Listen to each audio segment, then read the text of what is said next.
we talked about it a lot yesterday. Lamar Jackson. And, he made it public that on March 2nd, it's a long time ago now. That's almost 4 weeks ago.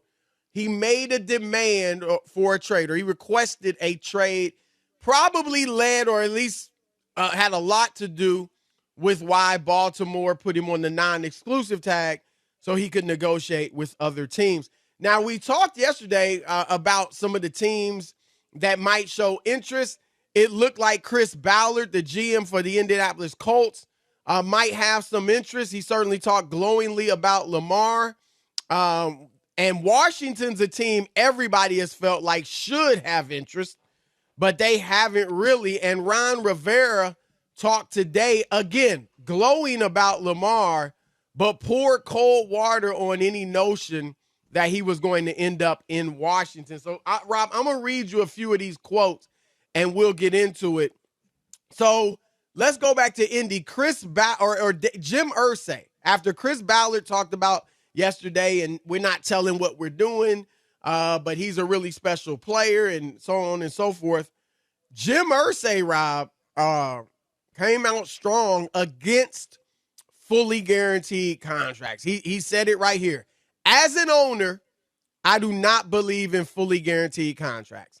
I think that a percentage is one thing, but from what I've seen from the NBA and baseball, I don't see it as a positive competitively.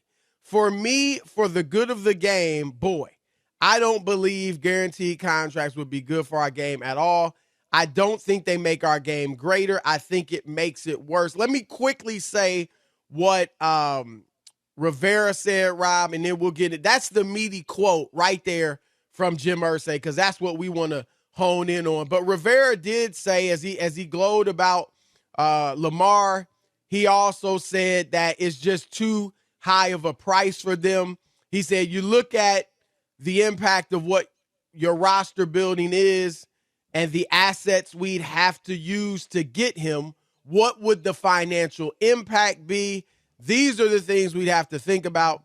This is why we did what we're doing. We're roster building, I think, for the first time. So he said, honestly, we never really were in on getting Lamar as great a talent as he is. So, Rob, let's go to Irsay. And I have heard, and maybe you have too, and we'll ask Ephraim Salam about this when we talk with him. I've heard players, former players, Rob, say that they, guaranteed contracts wouldn't be best for the players, or at least some of the players. And so I don't understand that. I think they've talked about movement or things like that, but we'll get into that with Ephraim.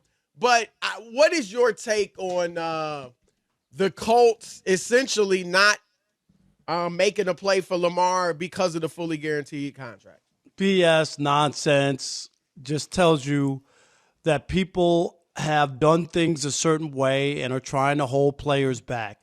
The NBA and baseball is doing just fine with guaranteed contracts. Those leagues are not in trouble. The Yankees are worth $7 billion. I'm sorry. It doesn't hamper the league. It doesn't hamper owners. It doesn't hamper anything. It's about taking care of the people who are generating the money, and it's the players. That's all there is. To your point, Rob, what is Baltimore? They offered, according to Adam Schefter, Lamar would have got $133 million guaranteed at signing, which might be the full guarantee. Then he would have had $175 guaranteed against injury. And then they said $200 million guaranteed, but that extra $25 million really wasn't there because he really had $175 million guaranteed, I believe. Is that $25 million really that gonna break these billionaire owners? No, and that's the con game. And Chris, shame on the players.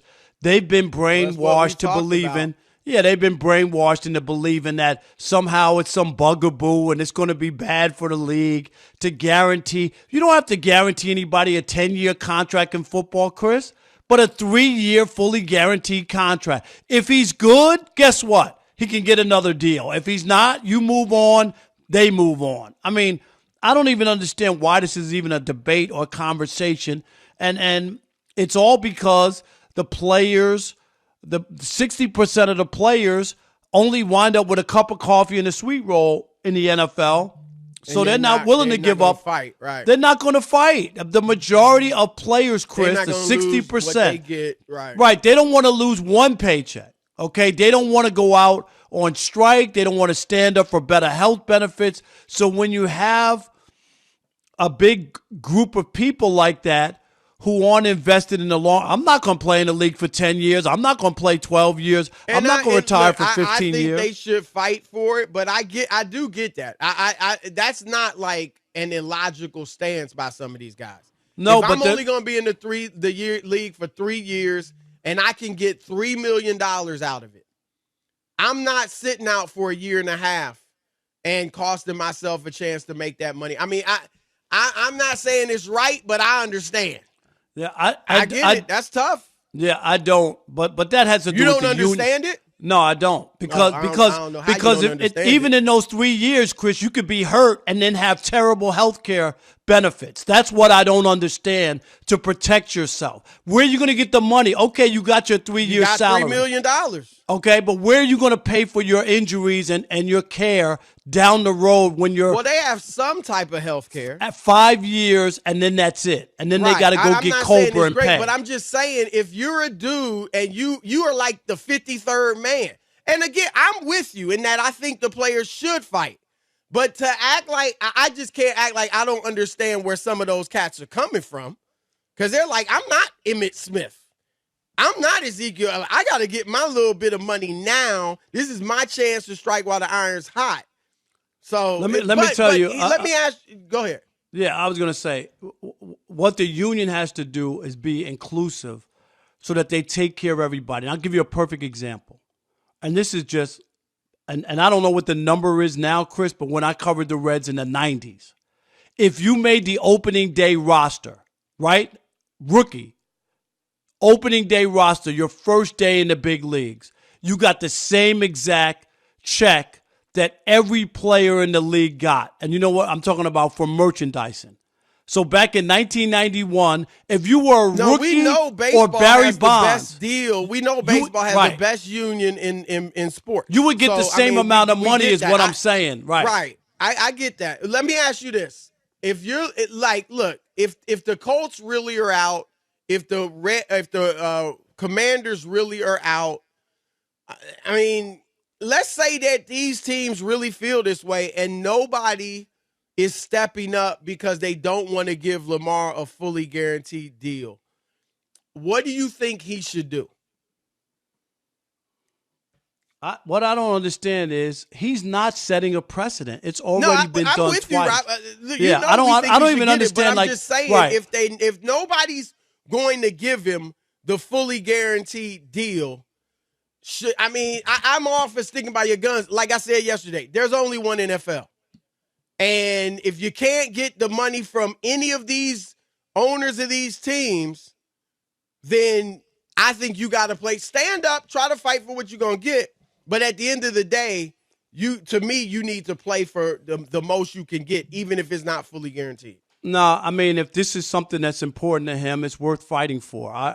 I'll just say that you wait for somebody to get hurt. Wait for a team. Wait for an owner to understand. But they're still not going to give you fully guaranteed money. Well, but you don't know. I'm just saying, when the time comes, push comes to shove, and you lose your quarterback, or there's a situation or something happens where you say, you know what, we need to go get this guy. My God, look at this roster. Look at this team. All we're missing is a top-flight quarterback.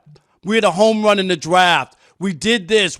I think we could win this division. I think we could win this conference. We just need a quarterback. Somebody might bend. There's always one rogue owner. They don't stick together. With Haslam, but they seem like they're sticking together now, or they just all feel the same way. But this is interesting.